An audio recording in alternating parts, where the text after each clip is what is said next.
Okay. Where am I? Yep. Is this segregation? No. Oh, That's it. We're here. This is your show. okay. It is. Are we ready? I've got my 45-minute speech ready to go. Oh, you better cut that baby in half. A third. Good morning, everybody. If we can have everyone's attention.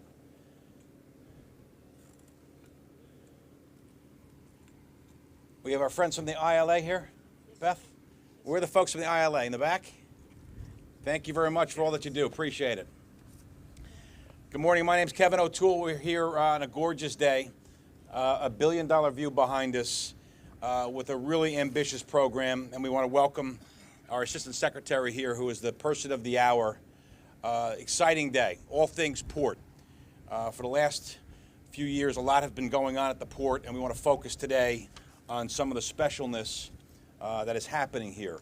So you have a number of speakers. We're going to go through the program, hearing from our Executive Director, the Assistant Secretary, Congressman Menendez, and some local officials. And then we're going to hear from Beth Ann Rooney, who has been the czar of our ports, doing amazing things. Mr. Secretary, I do want to say that we have, I know Joe Seaboat out there. Joe, thank you very much for the years of collaboration. You've been an amazing partner to us at the Port Authority. You've made things work very well. I know sometimes people want to say how government doesn't work. You show us the very best at how government works. Thank you very much to you and your squad, Joe. Thank you. Hats off. Speaking of how things work, we've got a very special executive director who I've worked with as my partner here at the Port Authority, Rick Cotton, who has taken special interest in the port. And since COVID, this has been a special place. It's been a challenging place.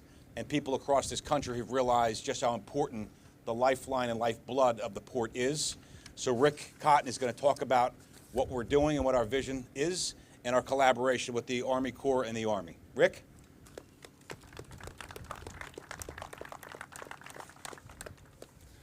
Thank you, Mr. Chairman. And thank you, Secretary Connor, for joining us. The Port of New York and New Jersey occupies a very special place at the Port Authority. And one thing you learn very quickly is that for the port to operate is truly requires a team. And I do want to say a special thanks to the ILA, without which the port could not possibly operate. What I want to do is make this a day of celebration. We are lucky enough to have the Assistant Secretary here with us. And what has been particularly special in terms of the Port of New York and New Jersey has been the partnership with the U.S. Army Corps. So we're here to celebrate what we've done at the Port of New York and New Jersey, but in large part it is through the long-standing relationship with the Army Corps of Engineers and to look ahead to the future. The port, from our point of view, has a really storied relationship with the Army Corps. We have been in lockstep with the Corps over decades of coordinated investments in the Port of New York and New Jersey. The result, an extraordinarily resilient, high-performing port that is and continues to be at the very foundation of this country's international supply lines. And together, the Port Authority and the Army Corps are focused on continuing this extraordinary partnership into the future. Symbolized by the Port of New York and New Jersey extraordinary performance during the pandemic, where the port handled record levels of cargo while avoiding congestion that was seen at some other U.S. ports. Since the start of the pandemic, the port has delivered at the very highest levels of performance. And even as cargo levels have returned to their new normal post-pandemic levels, the Port of New York and New Jersey consistently ranks not only as the busiest port on the east coast of the United States, but as the #2 port in the United States with respect to loaded cargo. And this is due in no small part to the hard work of the Port Department, led by Director Beth Ann Rooney, who you will hear from shortly, and her colleagues, who work tirelessly to ensure that this critical piece of U.S. infrastructure continues to deliver ever stronger results. Now, high performance rests on the coordinated investments that the port and the U.S. government, led by the Army Corps, have made in the port's infrastructure. The 50-foot harbor deepening was a landmark investment in the future of the port, completed in 2016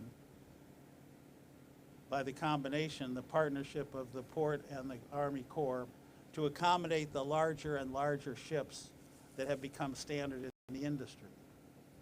Coupled with the 50-foot harbor deepening, the Port Authority raised the roadway of the Bayonne Bridge. Completed in 2017, the raised bridge, in conjunction with the harbor deepening project, enables the largest vessels calling the East Coast to call the Port of New York and New Jersey. Port Authority's investment did not stop there. Hundreds of millions of dollars were invested in the express rail network that now supports the intermodal transfer of cargo from ships to rail into the middle of the country. Port Authority invested more than $600 million to provide that on-dock or near-dock rail service to all of the major container terminals. And most recently, Port Authority started the $220 million Port Street Corridor project to improve the safety and modernize roadways for the necessary truck access to and from Port Newark. So today we have three announcements which really symbolize the continuing strength of the partnership between the Port Authority and the Army Corps. First, we celebrate today and express our thanks to Assistant Secretary Connor and his colleagues for the Army Corps' 2024 investment of $51 million. The Army Corps included the $51 million in their 2024 work plan for the Port of New York and New Jersey. These additional funds have been critical to enhance operations, safety, and the long-term stability of the port, and I am pleased to report to the Assistant Secretary that they're being put to good use. Second, the deepening and dredging of the Gravesend anchorage. This project to deepen the anchorage from 47 to 50 feet was signed in 2023 and is due to be completed in 2025, a very rapid timetable. The Gravesend anchorage is a critical component of our strategy at the port, and we're pleased to be able to announce that this project is moving ahead on schedule, and we look forward to its completion next year. Thank you, Mr. Secretary. Third, we are also pleased, looking forward, to announce that we have begun planning. We have signed an agreement to begin planning for the future, to maintain the port's growth, to serve the needs of the future, by signing a pre-construction engineering and design agreement for a 55-foot harbor deepening project, a project that will target its completion in the next decade or decade and a half. This has been a key point of the collaborative relationship between the Port Authority, and the Army Corps. Ships around the world are getting bigger and bigger. This major project will ensure that the federal government and the port put the needed funding in place, but we start the planning process moving forward with today's signing. Overall, these collective investments by the Army Corps and by the Port Authority support over 563,000 regional jobs and $15 billion in federal, state, and local tax revenues. So looking forward, thanks to all of you for joining us this morning to celebrate the ongoing relationship of the Port Authority and the Army Corps. We look forward to continuing our strong relationship with the Army Corps to ensure future strong performance and to keep the Port of New York and New Jersey a well-functioning, modern, and leading player in the U.S. supply chain. Thank you very much. Thank you, Rick. Now, Mr. Secretary, you've never had this much fun at Wilmer Hale, right? Never. Never. In his private practice. So for those that don't know, the Assistant Secretary has had a very long, storied, amazing history both in corporate and with the federal government, Department of Reclamation, Department of Interior, and your current position. Much appreciate you coming here. It is a big deal for us to have you and receive you. It's not because you're bearing checks of $200 million, but that's part of it. But I think to come here with your group to signify how important this project is and how important this port is to not only New Jersey and New York, this whole region, and this country. So please welcome the person of the hour, Assistant Secretary Michael Connor. Thank you very much for the kind introduction. It's an honor to be here with all of you, our partners and collaborators at the Port Authority, local elected leaders, Congressman, Mayor. It's just, it's an honor to be here, but it's also a pleasure to be here because it's always fun to celebrate progress, ambition, innovation, and collaboration. And we've all got great supply here and the work we're doing, not just here at the port, but the work we're doing in this whole region. I want to talk a little bit about that, but as I mentioned, it starts with the port of New York and New Jersey, the Port Authority, who are great partners that give us that foundational collaboration we need to do a lot of great work in the region overall. The states of New York and New Jersey, we're partnering with them on many projects, and of course the local support, the municipalities, that's who we're trying to benefit immediately as well as nationally overall. And getting to that national approach, you know, in the Army Civil Works program with the Army Corps of Engineers, we always try and achieve three things with our investments. We're trying to strengthen the economy. We're trying to protect people and property in the work that we do. And of course, we want to improve and restore the environment. This project, the Harbor Deepening Channel Improvement Project that we're talking about today, the 55-foot deepening, the Anchorage project that's moving forward, as well as a couple of other things going on in the region, we're accomplishing that all here. And whether it's the great work and progress we're making in this region, or whether it's the great outstanding weather, which makes me think I should be spending more time here, because it's always like that, I've been assured. It's all great. Let me talk a little bit about this particular project that the chairman mentioned and the executive director mentioned, which is the Harbor Deepening Channel Improvement and the Anchorages project, because both are moving forward expeditiously now in the work that we have to do. As a threshold matter, you know, I'm very lucky and fortunate to be working in this position for the President of the United States, President Biden. And from that standpoint, he has strongly been supportive of the navigation portfolio, the work we do to strengthen supply chains in this country. And he greatly values the Army Corps of Engineers. Just yesterday, the Chief of Engineers was in his office with the Admiral for the Coast Guard, briefing him on the work that we're doing in Baltimore in response to the Francis Scott Key Bridge collapse there. That's how closely the President's monitoring. That's how deep he understands the importance of our ports and harbors overall. Over the last 4 years, we've invested over $6 billion, or about $6 billion, in new construction activity in our navigation program. That's ports and harbors, deepening, expanding, that work that we do, our inland waterway system. The President recognizes and has helped facilitate this level of investment. $4 billion of that was in the bipartisan infrastructure law.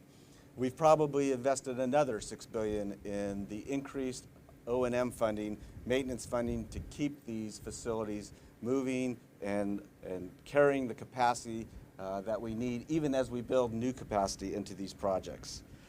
In addition, as been alluded to, we finally got this new program going, donor and energy transfer ports. These are our largest ports. These are ports that bring in nationally so much commerce, bring so much robust economic activity that benefits our national economy. So finally, we are not just doing our work in our federal channel to keep these ports open and flowing.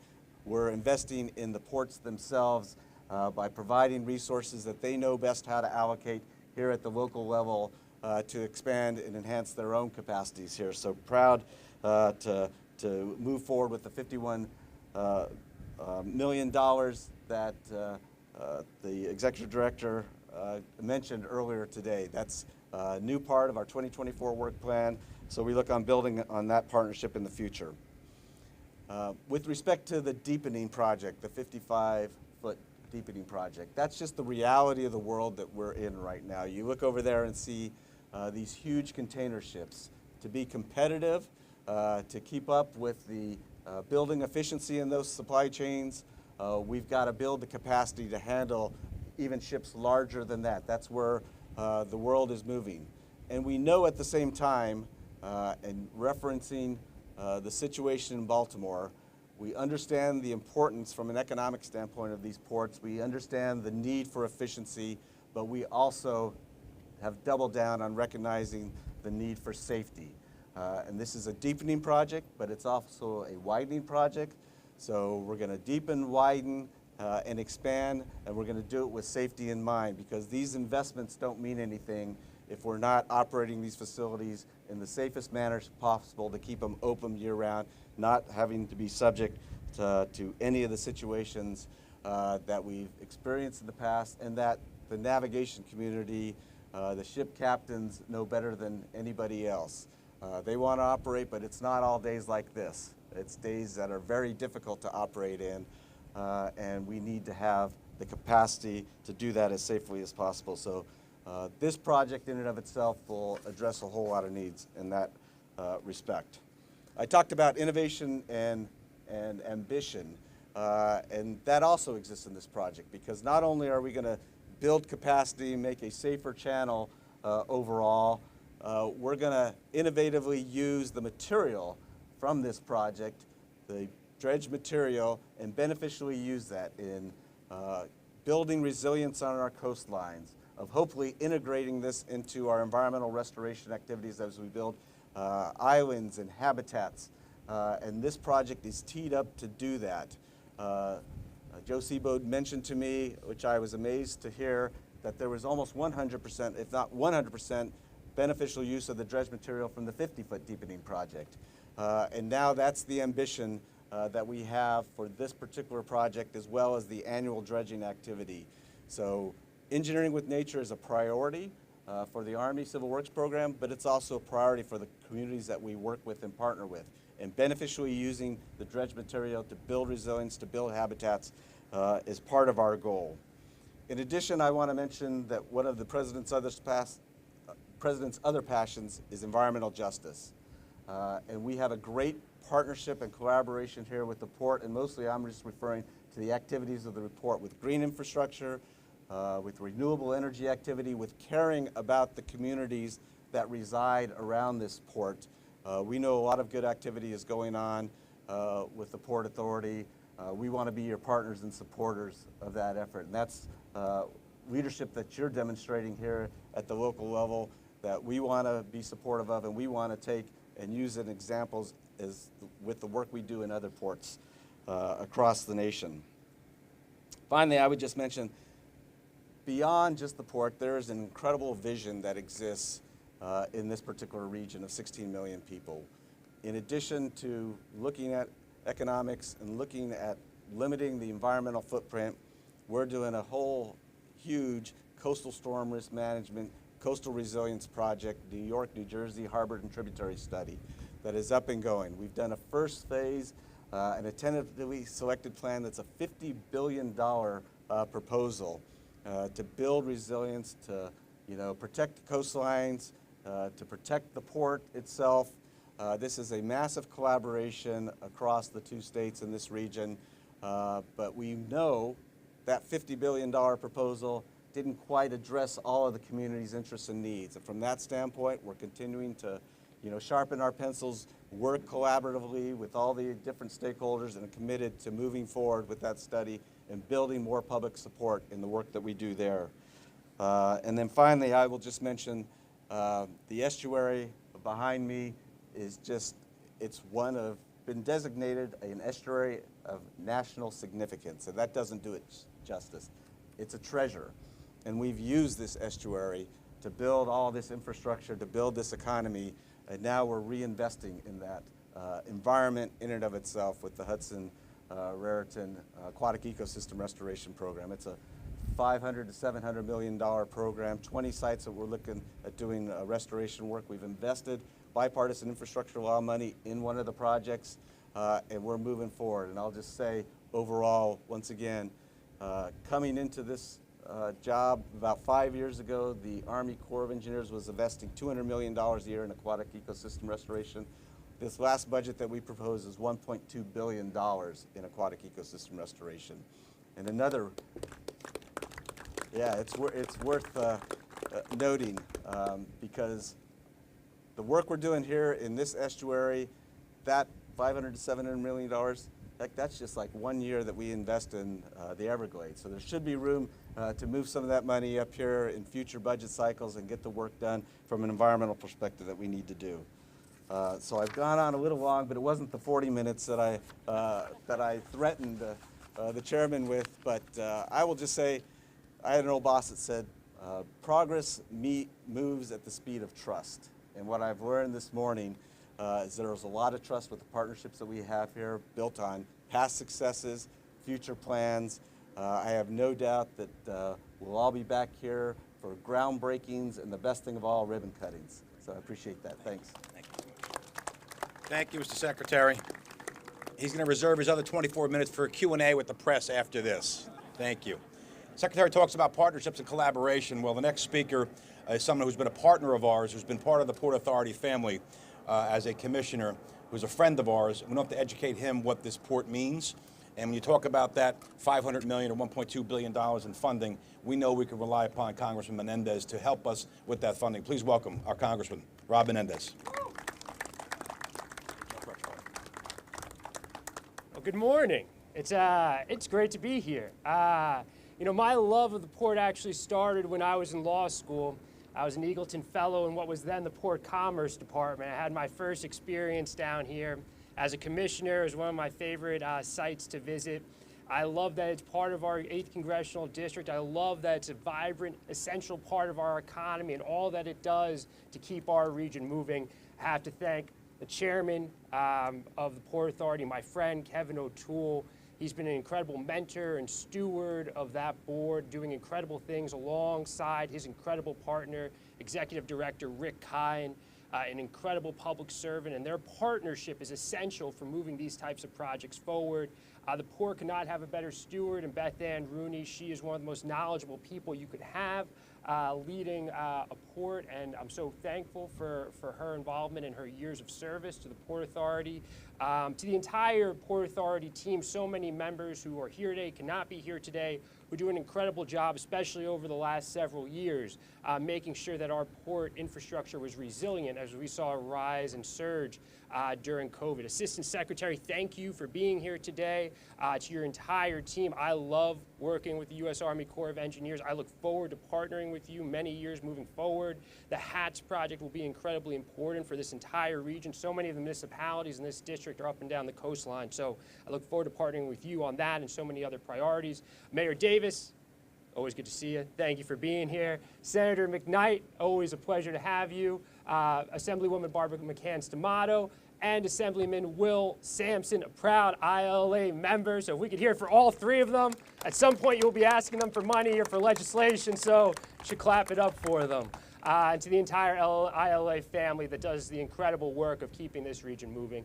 I'll be brief because I know the chairman's style. I want to stay in his good favor. It's a privilege to be here today. I do believe in partnerships. I do believe in collaboration. I do believe that days like today, when you could have the federal government, you could have a public-private entity, you could have your local partners, your state partners, and the incredible Port Authority of New York and New Jersey, all of these folks working together to deliver big things for our region. Yeah, today it's the port. Yesterday it was about our rail system. Tomorrow it can be about our bus system. Working together across all levels of government is an incredibly important thing to do. It shows our residents, shows our commuters, it shows our operators and the people who use this port that we're invested in them. That's what today is about. It's about paying this investment forward, not relying on the infrastructure that was built generations ago, but building the infrastructure that we need to continue to be a leader in this region, to make sure that we can continue to deliver jobs and a resilient economy for all the people that rely on it, which goes far beyond New Jersey, far beyond New York. It's the entire East Coast. That's what makes today so special. We will continue to have great days like today if we continue to trust in each other. We will continue to have progress because of that trust. I look forward to doing that work alongside you for many years to come. Thank you all so much. I'll give you the chair back. Thanks, buddy. You're good. Thank you, Congressman. Before we hear from Mayor Davis and Beth Ann Rudy, I want to ask Senator McKnight and the two Assembly members come on up for a brief word. Senator, Assembly members. Senator Angela McKnight. Thank you, Chairman. Good morning, everyone. Good morning. Thank you so much for being in my district, our district, LD 31. It's an honor and privilege to be here with all of you. And listening to all the speakers so far, it's all about people. It truly is. The trust that we have with one another, the partnerships, the workers. Let's give a round of applause to our workers. Because all the resources that come here, at the end of the day, the workers are the ones who are putting in the work. So I look forward to an amazing future. I look forward to what is happening right now. And I want to thank you all for being in LD 31. And I look forward to what's to come. Thank you. Thank you very much. Thank you. Assemblywoman. Hi, good morning. I'll just be very brief. I would just like to congratulate the Port Authority and the Assistant Secretary for being here today and giving us this great opportunity. It's just a wonderful partnership. And of course, our Congressman Rob Menendez, couldn't be any more proud to be partnering with him. And again, ILA 1588, very proud of you guys and everything you do. And I look forward to this partnership for the future. Thank you. Thank you. Assemblyman. Better shout out to your boys out there. Chairman O'Toole, thank you for your commitment. Rick Cotton, thank you for your leadership. Beth Ann Rooney, thank you for your partnership and friendship. My congressman, my brother, who I'm always in the trenches with, Rob, I appreciate you and thank you for your leadership, day in and day out. Assistant Secretary, thank you for being here. And Mayor Jimmy Davis, thank you for being a man of your word and always standing with labor. Is a great man of this city and is a great leader for the city of Bayonne, one that I love very much. My ILA family, I get to see both sides of it. I actually work on these cranes and I actually represent the people. I can't thank the Port Authority enough for being a partner, but I want to think and I want to talk about the men and women. When we talk about these contracts, when we talking about deepening this harbor, it's somebody that has to work and it's somebody that has to bring that work to this area. And the ILA shows up and shows out every single time that we can beat automation, that we're better than automation, and that we can handle the work. That's why we have a new owner, and I see my friend John Atkins in the back, and Mark Hiley, who will do a great job right here at the Port Liberty terminals that used to be called Global Container Terminals. We're here.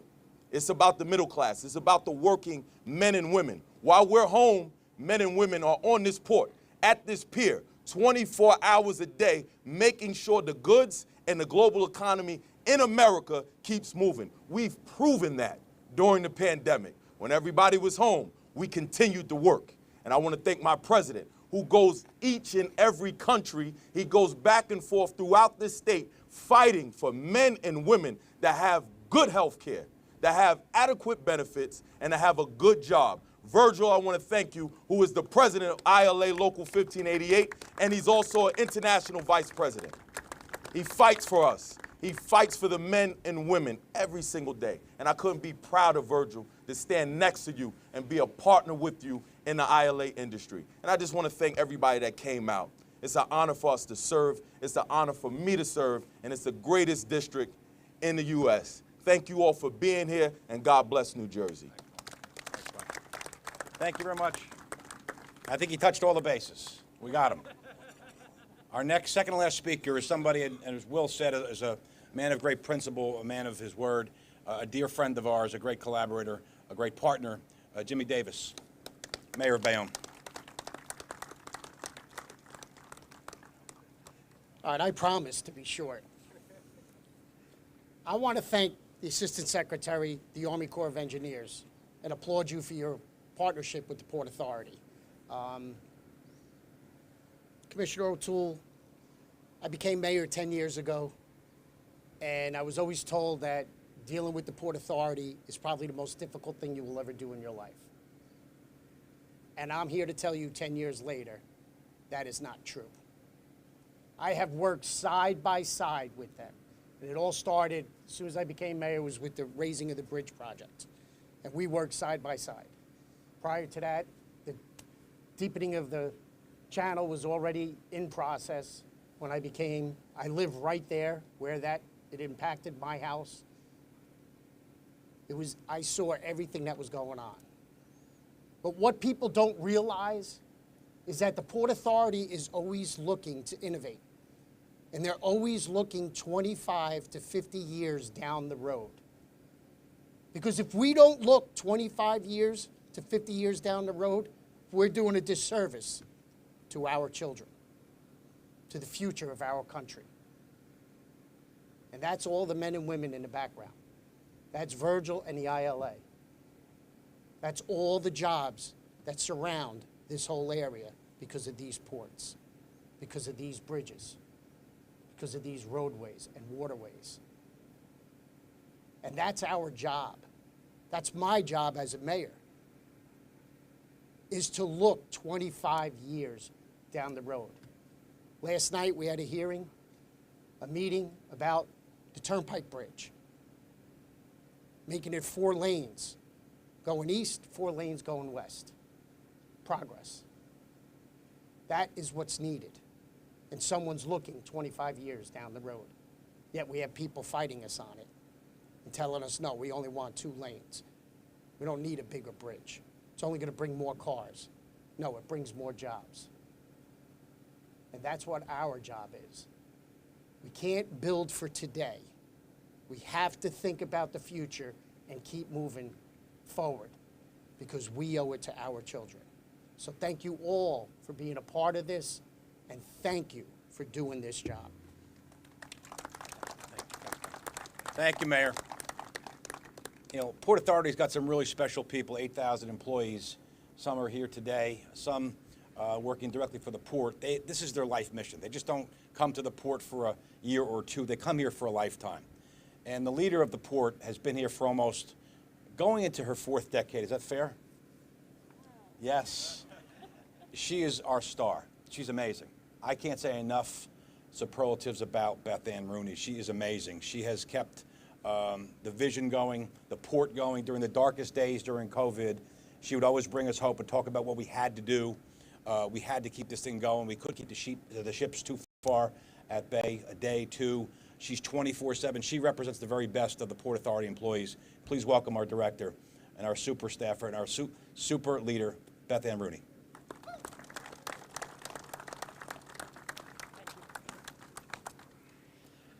So it's hard to add much to what has already been said, but I am thinking about a couple things. One, the last press conference that we had about a port-related activity, it was below 0, I believe. We had heaters under our chairs and hand warmers, portable hand warmers in our shoes and gloves. This is a far better environment than the last time, but you know, that project that we broke ground on that day is making tremendous progress, but I much prefer this environment. There's been a lot of talk about partnership. The mayor just talked about building for the future, and that's exactly what we're doing here. When you look at the activity, and Rick talked through the numbers about what we are currently doing, that volume that we did in 2022 was a look ahead at what we expect to do normally in normal conditions in 2030. So we have to use the time that we have now to prepare for the future. We've gotten a glimpse into what the future is, and we need to be ready for it. We also have done our Port Master Plan 2050. We're preparing for what we need to do to handle the volume to serve the population in 2050. We're going to double, if not triple, our container volume, our car volume, our cruise ship passengers within that 2050 time window. So we're preparing now through our partnerships with the Army Corps of Engineers to not only handle the larger ships that will bring that cargo and those passengers, but for additional vessels, and to have the efficiency within the channel so that we increase safety, we increase efficiency, we increase capacity to handle that future demand. 1/3 of the nation's population depends on what we bring in and out of the Port of New York and New Jersey. 1/3 of the nation's population. It's huge. It's huge. No other port can compare, to what we do. Mr. Secretary spoke about the Harbor Maintenance Trust Fund and the donor and energy ports. That is a big move for ports around the country who are contributing to the harbor maintenance tax. I want to tell you that we're going to use those funds wisely. We are greatly appreciative for your work within the Army Corps and for the support of the delegation around the country to twist your arm, I think, to getting those into the 2024 work plan. With that money, we're going to be doing additional berth maintenance dredging, and we're going to be able to do more than what we normally would do within the Port Authority, contract cycles and contract funding.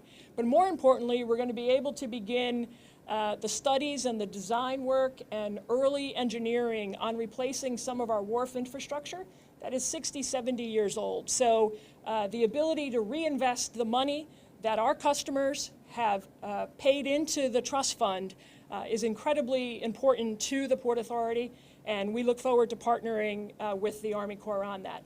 And finally, with regards to partnership, having been here, not quite 4 decades, but approaching that, a number of the folks in the Army Corps have been here for just as long, if not longer. And we truly have an incredible partnership with the Army Corps district here in New York, the division that's covering the Northeast, and we couldn't do it without the partnerships that we have. Through those partnerships, we've been able to be creative, we've been able to be innovative, we've been able to reduce project times, reduce project costs, and I look forward to building this additional capacity with our friends and partners in the Army Corps, and we really appreciate your support, Mr. Secretary. Thank you. Thank you. Beth, I don't know if you heard the Secretary, no arm twisting is necessary. He's in a very good place. That concludes our program. Again, special thanks to the Army Corps folks. Appreciate it very much what you do. Thank you.